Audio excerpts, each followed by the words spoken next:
Global পয়েন্টের পক্ষ থেকে আজকের প্রতিবেদনে আপনাদের সবাইকে স্বাগত জানাচ্ছি। সাম্প্রতিক সময়ে গ্রিনল্যান্ডকে ঘিরে মার্কিন সাবেক প্রেসিডেন্ট ডোনাল্ড ট্রাম্পের মন্তব্য আন্তর্জাতিক অঙ্গনে নতুন করে আলোচনা তৈরি করেছে। ট্রাম্প বলেন, যুক্তরাষ্ট্রের স্বার্থ রক্ষার জন্য গ্রিনল্যান্ডের গুরুত্ব অত্যন্ত বেশি এবং প্রয়োজনে দেশটি নিয়ে ডেনমার্কের সঙ্গে একটি চুক্তির কথাও তিনি উল্লেখ করেন। তার বক্তব্যে চীন ও রাশিয়ার ক্রমবর্ধমান প্রভাবের প্রসঙ্গে উঠে আসে, যা আর্কটিক অঞ্চলের ভবিষ্যৎ নিয়ে আলোচনাকে আরো জোরালো করেছে।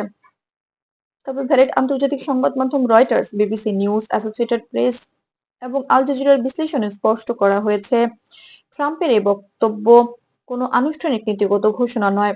এটি মূলত রাজনৈতিক বক্তব্য এবং যুক্তরাষ্ট্রের দীর্ঘদিনের আর্কটিক আগ্রহের প্রেক্ষাপটে দেওয়া এক ধরনের অবস্থার প্রকাশ। এখন পর্যন্ত যুক্তরাষ্ট্র সরকার বা প্রতিরক্ষা বিভাগে গ্রিনল্যান্ড নিয়ে কোনো নির্দিষ্ট পদক্ষেপের ঘোষণা দেয়নি। গ্রিনল্যান্ড বর্তমানে ডেনমার্কের অধীনে একটি স্বায়ত্তশাসিত অঞ্চল, যে ডেনমার্কের সরকার আগেও জানিয়েছে গ্রিনল্যান্ড বিক্রির প্রশ্নই ওঠে না এবং এই অঞ্চলটির ভবিষ্যৎ নির্ধারণের অধিকার সেখানকার জনগণের। ট্রাম্পের মন্তব্যের পর ইউরোপীয় নেতারাও ডেনমার্কের পাশে থাকার কথা বলছেন এবং আন্তর্জাতিক আইনের প্রতি শ্রদ্ধা বজায় রাখার আহ্বান জানিয়েছেন। এ বিষয়ে চীন ও প্রতিক্রিয়া জানিয়েছে। বেজিং এর পক্ষ থেকে বলা হয়েছে, নিজেদের উদ্দেশ্যে বাস্তবায়নের জন্য অন্য দেশের নাম বা আশঙ্কাকে ব্যবহার করা থেকে যুক্তরাষ্ট্রের বিরত থাকা উচিত। চীনা কর্মকর্তারা বিষয়টিকে কূটনৈতিক সংবেদনশীলতার সঙ্গে দেখার আহ্বান জানিয়েছে এবং আর্কটিক অঞ্চলের সহযোগিতার ক্ষেত্রে বিশেষ বিবেচনার উপর জোর দেন।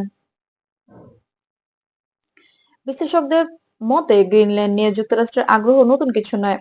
অঞ্চলটির ভৌগোলিক অবস্থান, প্রাকৃতিক সম্পদের সম্ভাবনা এবং আর্কটিক অঞ্চলের পরিবর্তনশীল বাস্তবতা একে বড় শক্তিগুলোর নজরে এনেছে। তবে এসব বিষয় সাধারণত দীর্ঘমেয়াদী কূটনৈতিক আলোচনা ও অর্থনৈতিক সহযোগিতার মধ্যেই সীমাবদ্ধ থাকে। বর্তমান বাস্তবতা জাতিসংঘ বা ইউরোপীয় ইউনিয়নের পক্ষ থেকে কোনো বিশেষ সতর্কতা বা জরুরি বৈঠকের ঘোষণা আসেনি। এটি প্রমাণ করে যে বিষয়টি এখনো রাজনৈতিক বক্তব্য ও কূটনৈতিক আলোচনার স্তরেই রয়েছে। কোনো তাৎক্ষণিক আন্তর্জাতিক সংকটের ইঙ্গিত পাওয়া যাচ্ছে না। সব মিলিয়ে বলা যায়, ট্রাম্পের গ্রিনল্যান্ড নিয়ে মন্তব্য আন্তর্জাতিক রাজনীতিতে আলোচনার জন্ম দিলেও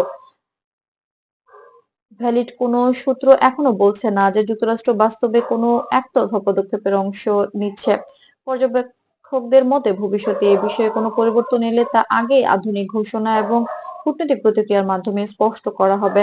গ্লোবাল পয়েন্টের সঙ্গেই থাকুন। আন্তর্জাতিক ও দেশের গুরুত্বপূর্ণ সব আপডেট পেতে ভিডিওটি ভালো লাগলে লাইক দিন, আপনার মতামত জানান কমেন্টে এবং নিয়মিত নির্ভরযোগ্য খবর পেতে আমার চ্যানেলটি সাবস্ক্রাইব করতে ভুলবেন না।